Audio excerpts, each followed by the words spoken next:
কিছু কথা আর কখনোই বলা হবে না, আর কখনোই দেখা হবে না, কোনোদিনই আর চোখে চোখ রাখা হবে না।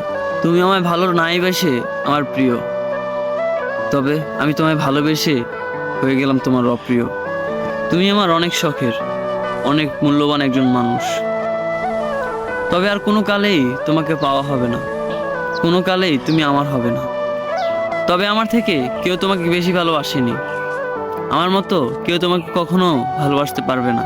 অসম্ভব মায়া জড়িয়েছিল তুমি আমায়, যে মায়া এখন আমি কাটাতে পারিনি। কিছু ভুল আমারও ছিল, তবে তুমি ক্ষমা করনি। থাকতে চেয়েছিলাম, তবে তুমি রাখতে চাওনি, তাই তো আজ আমরা অনেক দূরে। যেই দূরত্ব কোনো কালেই মিটবে না। তবে একটা কথা খুব বলতে ইচ্ছে করছে তোমায়, তুমি কেন ভালোবাসোনি আমায়, হয়ে গেছে অন্য কারো। তাই তো আজ আমি গল্প লিখি হাজারো।